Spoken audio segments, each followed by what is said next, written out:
Hello guys, bienvenue sur ma chaîne YouTube. Je suis trop contente, je suis trop excitée de lancer cette chaîne aujourd'hui. Ça fait longtemps que je prépare, il y a même d'anciennes vidéos un petit peu à l'arrache et tout. Mais là vraiment c'est quelque chose qui se concrétise parce que là je sais qui je suis, je sais de quoi je vais venir vous parler et ça commence maintenant.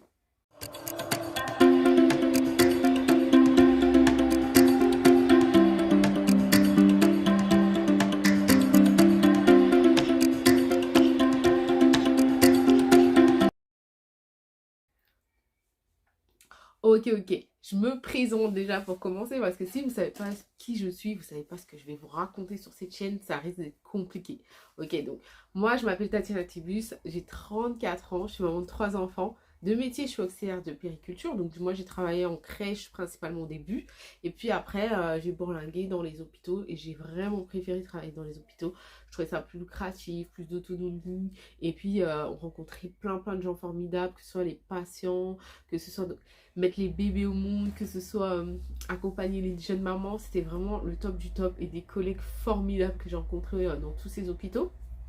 Mais j'ai voulu autre chose. Pourquoi j'ai voulu autre chose? Parce que j'ai été à une phase de ma vie où j'avais simplement besoin de gagner plus d'argent parce que on va pas se mentir, à l'époque, même encore pire aujourd'hui, mais en 2016, là où ma situation elle était un peu compliquée, puisque je m'étais séparée du père de ma grande fille, qui m'avait laissé sans le sou, donc j'avais cumulé des dettes, j'avais cumulé des choses, et même si je me suis battue, que j'étais allée en formation d'auxiliaire justement pour pouvoir avoir un métier et que je voulais avancer, bah, ça restait derrière et c'était très lourd. Avec un salaire, un enfant à charge, bah, le budget, il était compliqué à pouvoir dégager des choses pour régler tous ces problèmes-là qui me suivaient.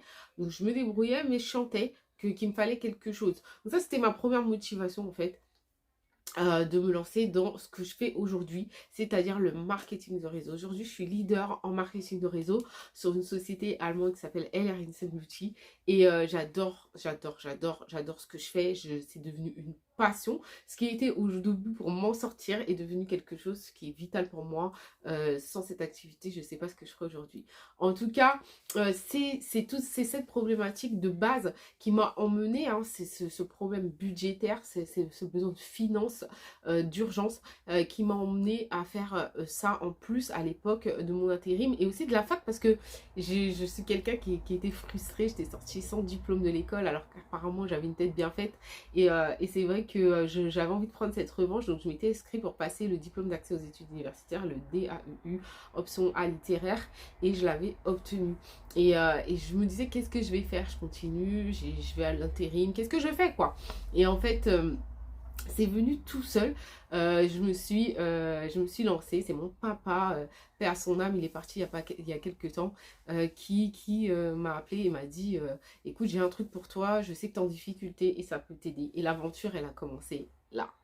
Et ça a été vraiment, c'est toujours, après presque 6 ans, une activité, une aventure humaine extraordinaire. Donc mon premier pourquoi, hein, vous l'avez compris, c'était l'argent, comme beaucoup de Français aujourd'hui, comme beaucoup de personnes ici. On est en galère, on voit ce qui se passe là. J'ai vu les prix de l'essence encore flamber, encore plus qu'il y a 2 3 mois. Là, l'électricité, j'ai reçu ma facture, ma régule, je vous dis pas.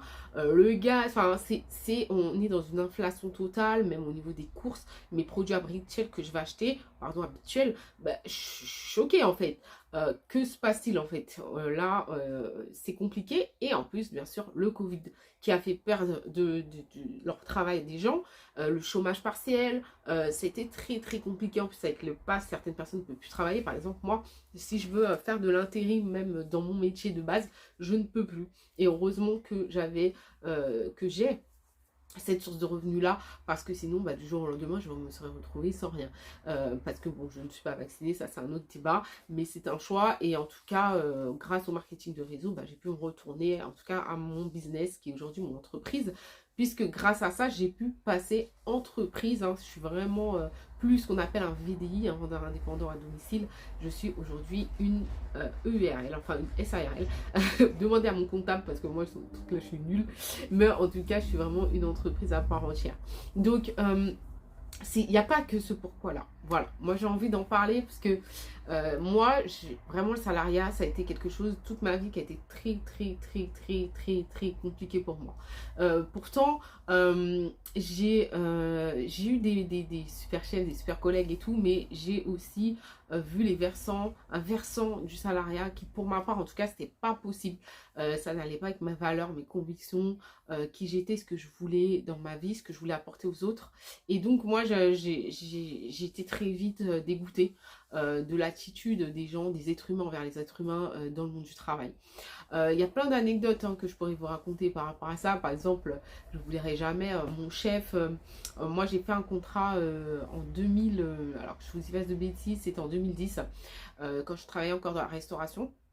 J'étais serveuse polyvalente dans les chaînes de resto et ça c'était vraiment horrible parce que les chaînes de resto c'est vraiment, déjà la restauration c'est compliqué, mais dans les chaînes c'est vraiment vous êtes un numéro, c'est de l'esclavage moderne, je suis désolée.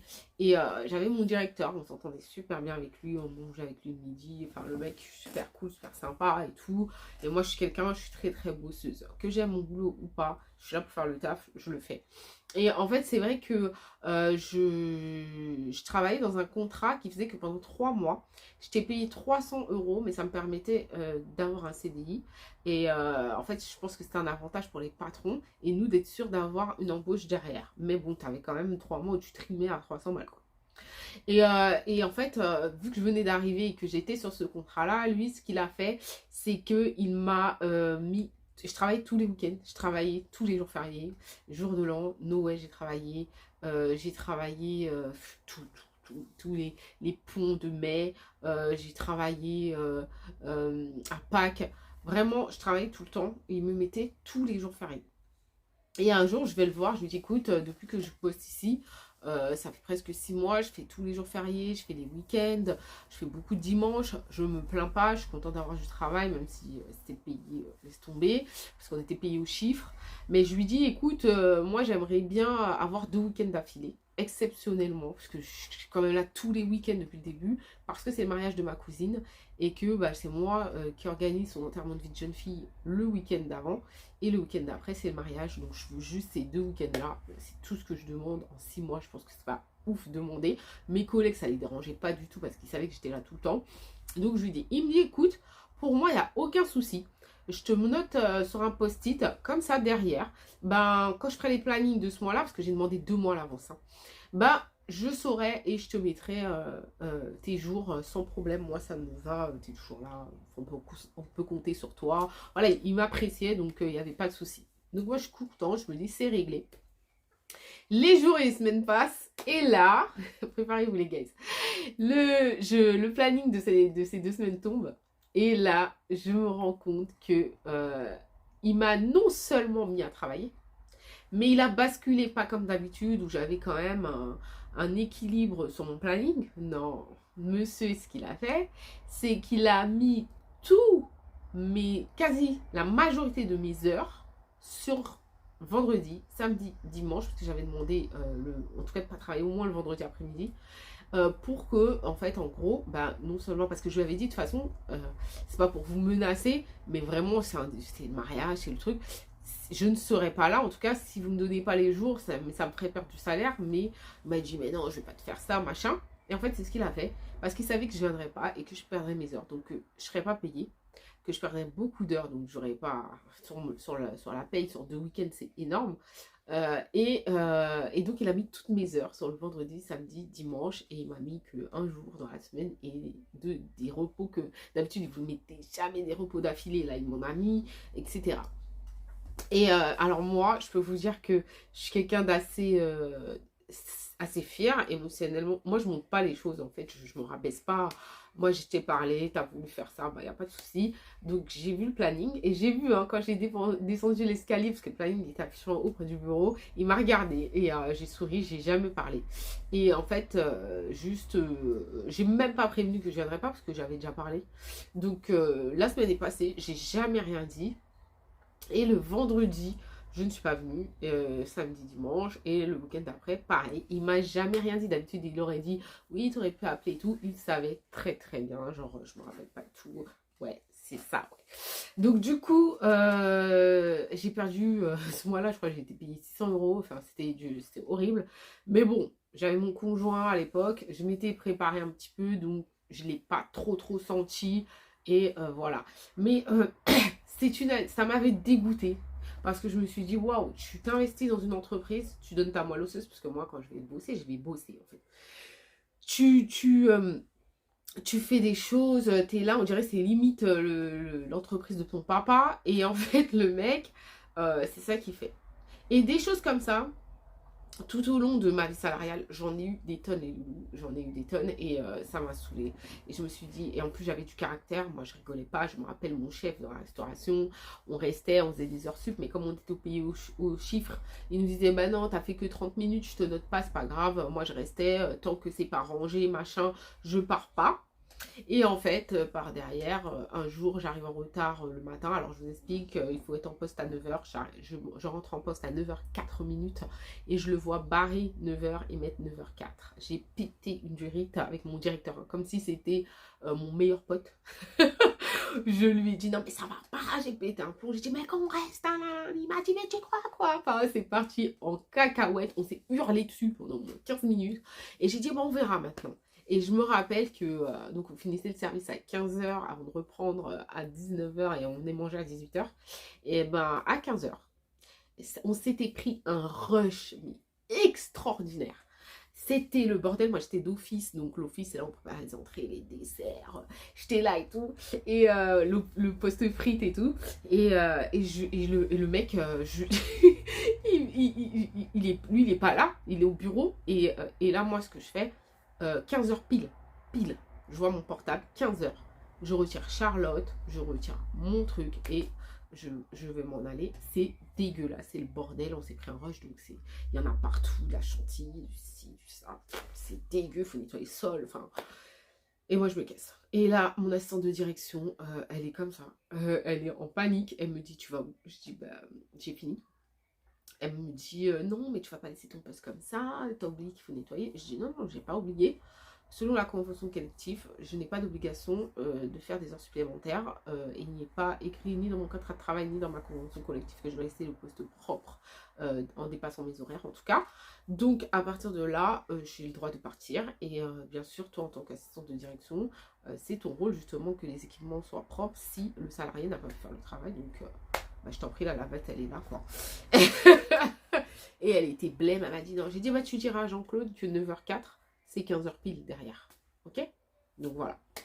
Et en fait, ça avait vite fait le tour. Mes collègues, ils étaient enflammés. Ils m'ont dit, mais toi, t'es folle, machin.